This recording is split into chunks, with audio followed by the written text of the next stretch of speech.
அதிகாலையில் உமது கிருபையை கேட்க பண்ணும். உம்மை நம்பியிருக்கிறேன். நான் நடக்க வேண்டிய வழியை எனக்கு காண்பியும். உம்மிடத்தில் என் ஆத்துமாவை உயர்த்துகிறேன். சங்கீதம் 143:8.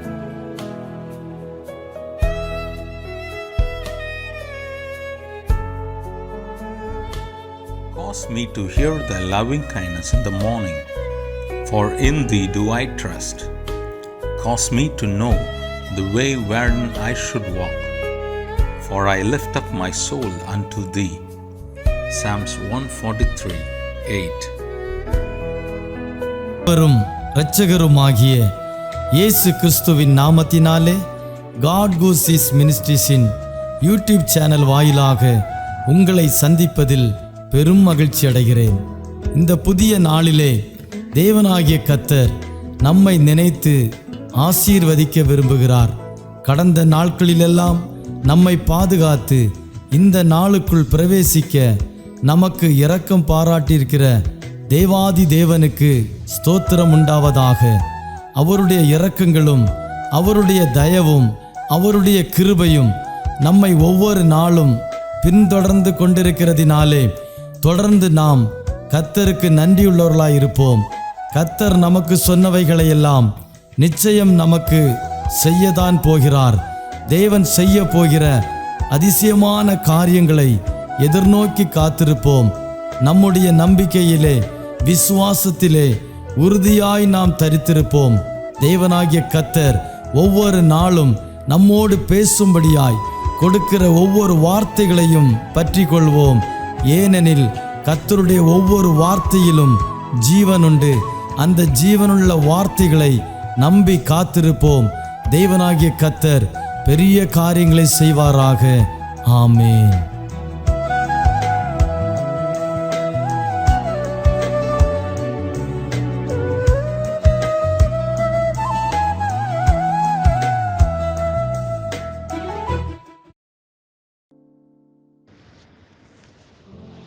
கர்த்தரும் அருமை இரட்சகருமாயிருக்கிற இயேசு கிறிஸ்துவின் ஈடு இணையற்ற நாமத்தினால தாமஸ் பாஸ்டர் அவர்களுக்கும் God Goes His Ministry YouTube channel முழுவதுக்கும் இயேசு கிறிஸ்துவின் நாமத்தினால நன்றியையும் வாழ்த்தையும் தெரிவித்துக் கொள்கிறேன். அடியனுக்கு இந்த வாய்ப்பை கொடுத்த தேவாதி தேவனுக்கு கோடி நன்றிகளை செலுத்துகிறேன். கர்த்தருடைய நாமத்துக்கு மகிமை உண்டாவதாக. இன்றைக்கு சிந்தனைக்கு எடுக்கப்பட்ட சில வேத வசனங்களை வாசித்து நாம் தியானிப்போம். கர்த்தர் நம்மை ஆசீர்வதிப்பாராக. சங்கீதம் 42:1 சொல்லுகிறது, மானானது நீரோடைகளை வாஞ்சித்து கதறுவது போல என் ஆத்துமா உம்மை வாஞ்சித்து கதறுகிறது. 42ஆம் சங்கீதம் 2ஆம் வசனம் சொல்லுகிறது, என் ஆத்துமா தேவன் மேல், ஜீவனுள்ள தேவன் மேலேயே தாகமாயிருக்கிறது. நான் எப்பொழுதும் தேவனுடைய சந்நிதியில் வந்து நிற்பேன். இந்த வேத வசனங்களை நாம் தியானிக்கும் பொழுது அநேக நாட்களிலே இந்த வசனத்தை நாம் வாசித்திருப்போம், தியானித்திருப்போம். இதை நாம் அடிக்கடி இந்த வசனத்தை கேட்டிருப்போம்.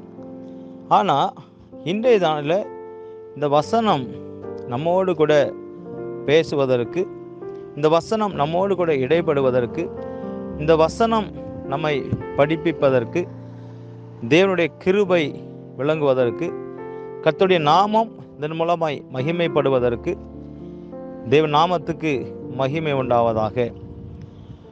இந்த வேளையிலும் கூட சங்கீதக்காரன் தாவீது தேவனோடு கூட அந்த நெருக்கத்தை, தேவனோடு கூட அந்த உறவை, தேவனோடு கூட அந்த வாஞ்சையை மனப்பூர்வமாக சொல்லுகிறதை நாம் பார்க்கிறோம். வேதம் சொல்லுகிறது, மானானது நீரோடைகளை வாஞ்சித்து கதறுவது போல என் ஆத்துமா தேவனையே வாஞ்சித்து கதறுகிறது என்று வேதம் சொல்லுகிறது. இன்னைக்கு நம்முடைய வாஞ்சை எங்கே இருக்கிறது? நம்முடைய வாஞ்சை எதை நோக்கி இருக்கிறது? இன்னைக்கு அநேகருடைய வாஞ்சை உலகத்தை நோக்கி இருக்கிறது. அநேகருடைய வாஞ்சை குடும்பத்தை நோக்கி இருக்கிறது. நம்மை உண்டாக்கின கர்த்தருக்கு முன்பாக ஆரம்பத்தில் நாம் வாஞ்சியோடு ஜெபித்தோம், வாஞ்சியோடு பிரசங்கம் பண்ணினோம், வாஞ்சியோடு ஆண்டவர் சமூகத்தில் போனோம். இன்றைக்கு நம்முடைய வாஞ்சை எல்லாம் குறைவு பெற்றதாக இருக்கிறது. ஆனபடினால நம்ம இன்றைக்கு நாம் சிந்தித்து நம்முடைய வாஞ்சையை கர்த்தரோடு கூட திருப்பும்படி கர்த்தர் நம்மோடு கூட இடைப்படுவாராக. நாம் அநேக நாட்களை சிந்திக்கும் பொழுது நாம் அதிகமாக யாரை வாஞ்சிக்கிறோம்? ஒவ்வொரு நாளும் நாம் எதை வாஞ்சிக்கிறோம்? ஒருவேளை பார்த்தீங்கன்னா அநேக நேரத்தில் நம் பணத்தை நாம் வாஞ்சித்திருப்போம், அல்லது சில மனிதர்களை நாம் வாஞ்சித்திருப்போம். ஆனால் இங்கே தாவீது என்ன சொல்லுகிறான்னா, மானானது நீரோடையை வாஞ்சித்து கதறுவது போல என் ஆத்துமா உம்மையே வாஞ்சித்து கதறுகிறது. தேவனோடு கூட தாவீது அவ்வளோ ஒரு நெருக்கமாக இருந்தார், அவ்வளோ ஒரு அன்பாக இருந்தார்.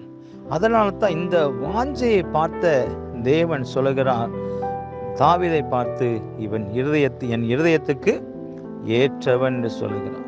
அதனால தாவீது பச்சைபாளத்தில் தவறு பண்ணின பொழுது நாத்தான் மூலமாக ஆண்டவர் தாவீதை எச்சரித்த போதும் தாவீது ஏன் அதிலிருந்து விடுபடுவதற்கு ஒரு காரணம் என்ன அப்படின்னா, தாவீதை எச்சரித்த போது தாவீது உடனே ஆண்டவர் சமூகத்திலே போய் முகங்கொப்பர விழுந்து அழுது, ஆண்டவரே என்னை மன்னித்து கொள்ளுங்கள்னு சொல்லி அவன் வாஞ்சையோடு ஆண்டவர்கிட்ட கேட்கிறான்.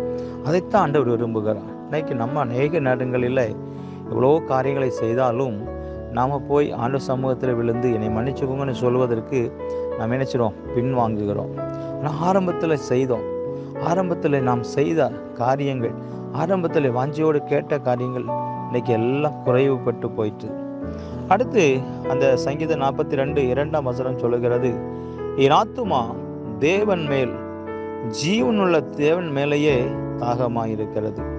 நான் எப்பொழுதும் தேவனுடைய சந்ததியில் வந்து நிற்பேன். அன்னைக்கு ஆரம்ப நாட்களில் அதிகாலையில் போய் ஜெபித்தோம், இரவு எழும்பி ஜெபித்தோம், ஆத்துமாக்களுக்காய் ஜெபித்தோம். எப்படி? ஆண்டவருடைய சமூகத்தில் போய், ஆண்டவரே எனக்கு இன்னும் தேவை இருக்கிறது, ஆண்டவரே இந்த ஆத்மா பலவீனப்பட்டு இருக்கிறது, ஆண்டவரே இந்த ஆத்மா பிசாசின் பிடியில் இருக்கிறது, ஆண்டவரே இந்த ஆத்மாவை சந்திக்கணும், இப்படி சொல்லி அநேக நேரத்தில் ஆண்டவருடைய சமூகத்தில் போய் அதிக நேரம் நின்னோம். இன்றைக்கு எல்லாம் குறைவுபட்டு போயிட்டு. இதை வார்த்தையை கேட்குற அருமையான ஊழியக்காரர்களே, அருமையான விசுவாசிகளே, வாலிய பிள்ளைகளே, அருமையான சிறு பிள்ளைகள், யாராக இருந்தாலும் பரவாயில்லை, நமக்கும் தேவனுக்கும், எனக்கும் தேவனுக்கும், நம்முடைய குடும்பத்துக்கும் தேவனுக்கும், நம்முடைய ஊழியத்துக்கும் நம்முடைய தேவனுக்கும் எப்படி தொடர்பில் இருக்கிறோம் என்பதை சிந்திப்பதற்காகவே இந்த வார்த்தை நம்மோடு கூட இடைபடுவதாக. வேதம் சொல்லுகிறது, நான் எப்பொழுதும் அவருடைய சமூகத்தில் சந்ததியில் வந்து நிற்பேன், அவர் சந்நிதியில் வந்து நிற்பேன் என்று சொல்லி தாவீது சொல்லுகிறார். பாருங்களேன், சொல்லுகிறார், எப்பொழுதும் தேவனுடைய சந்நிதியில் வந்து நிற்பேன். இன்னைக்கு சோத்திரம், ஒரு பண தேவை இருக்குது அப்படின்னா உடனே மனுஷன்கிட்ட தான் போய் நிற்கிறோம். எந்த காரியத்தை எடுத்தாலும் நம்ம தேவனுடைய சமூகத்தில் நிற்பதை குறைத்து விட்டு, இன்னைக்கு குறைஞ்சு போயிட்டு, எல்லாம் குறைந்து விட்டது. எதை எடுத்தாலும் பார்த்தீங்கன்னா, என்ன காரியத்தை எடுத்தாலும், ஊழிய காரியமாக இருந்தாலும் சரி, சபை காரியமாக இருந்தாலும் சரி, என்ன காரியமாக நீங்கள் கொஞ்சம் சிந்திச்சு பாருங்கள். நம்ம இதைத்தான் நம்ம செய்கிறோம். என்ன செய்கிறோன்னா, எந்த சூழ்நிலையிலும் எந்த நிலையிலும் கலங்காதே, திகையாதே, உன்னை காண்கிற தேவன் என்று சொல்லி தேவன் ஆச்சரியமாய் நடத்தினார், அற்புதமாய் நடத்தினார். நேற்றும் இன்றும் என்றும் மாறாதவராய் இருந்தார். வேதம் சொல்லுகிறது, இந்த கர்த்தரின் நாமம் மகிமைப்படாதாக. என் தேவனாகிய கர்த்தருக்கு முன்பாக நின்ற நாம், என் தேவனாகிய கர்த்தருக்கு முன்பாக நின்று சாதித்த நாம், கர்த்தருக்கு முன்பாக நின்று அநேக அற்புதங்களை செய்த நாம், அநேக நேரம் ஜெபித்த நாம், அவரோடு கூட அவர் சந்ததியில் நின்ற நாம் இன்றைக்கு எல்லாவற்றையும் இழந்து நாம் நிற்கிறோம்.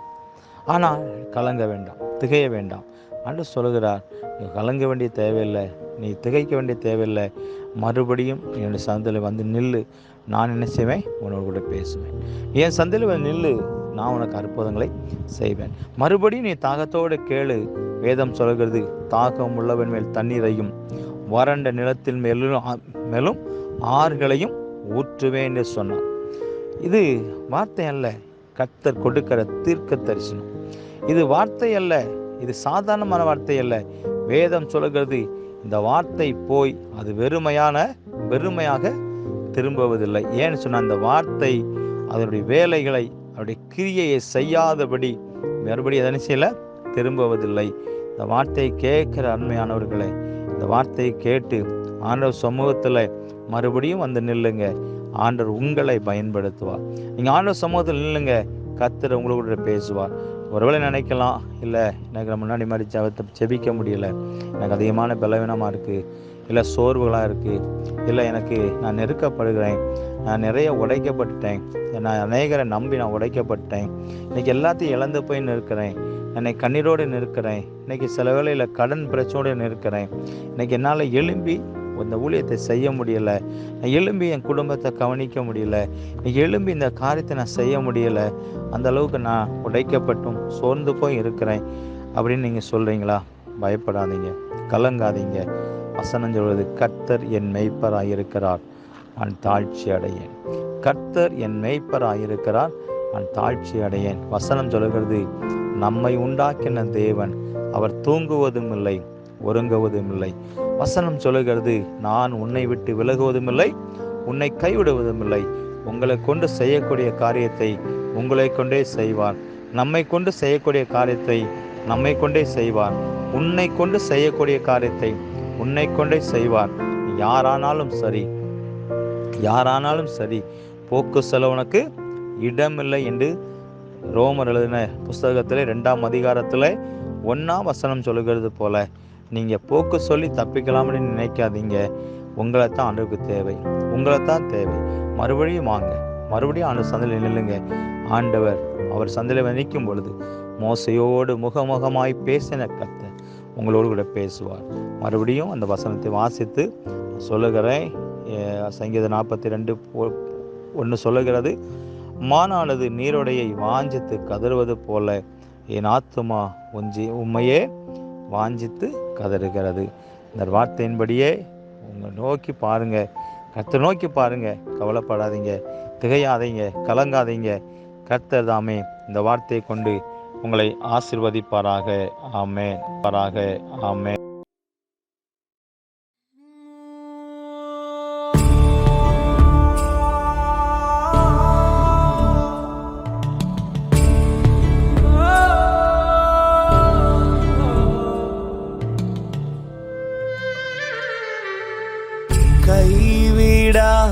கைவிடாதிருப்பார் என் வாழ்வின் பாதையிலே, கைவிடாதிருப்பார் என் வாழ்வின் பாதையிலே. கடின பாதையிலே உடனிருந்து எனக்கு உதவி செய்வார். கடின பாதையிலே உடனிருந்து எனக்கு உதவி செய்வார். கைவிடாதிருப்பார்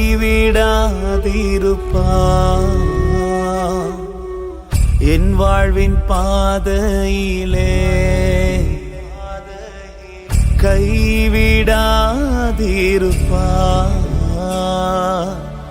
என் வாழ்வின் பாதையிலே.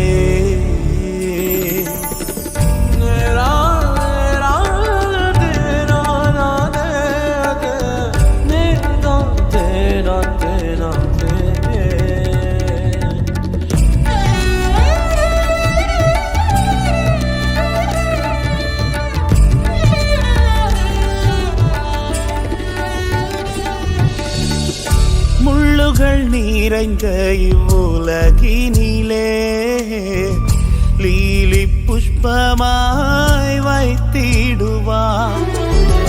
முள்ளுகள் நிறைந்த இவ்வுலகினிலே லீலி புஷ்பமாய் வைத்திடுவார்.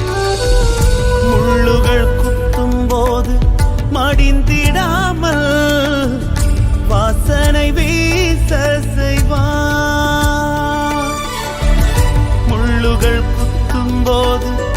மடிந்திடாமல் வாசனை வீச செய்வார். கைவிடாதிருப்பார்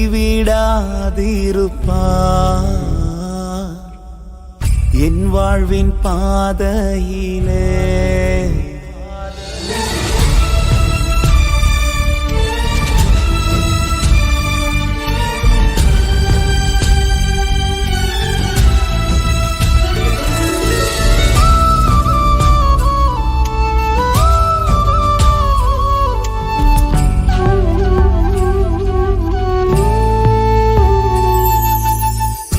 அக்கினியில் நான் நடந்தாலும் வெந்து போகாமல் பாதுகாப்பார். அக்கினியில் நான் நடந்தாலும் வெந்து போகாமல் பாதுகாப்பார். பொன்னை போல என்னை புடமிட்டு பொன்னாக ஜொலிக்க செய்வார். பொன்னை போல என்னை புடமிட்டு பொன்னாக ஜொலிக்க செய்வார். கைவிடாதிருப்பார்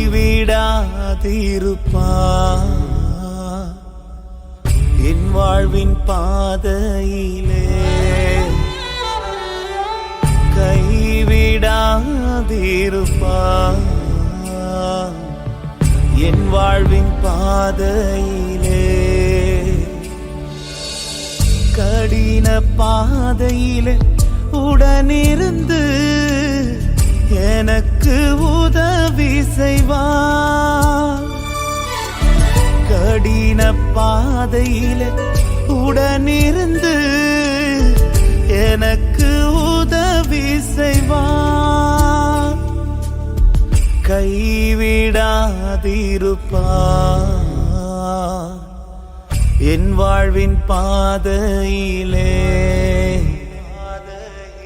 கைவிடாதிருப்பார் என் வாழ்வின் பாதையிலே.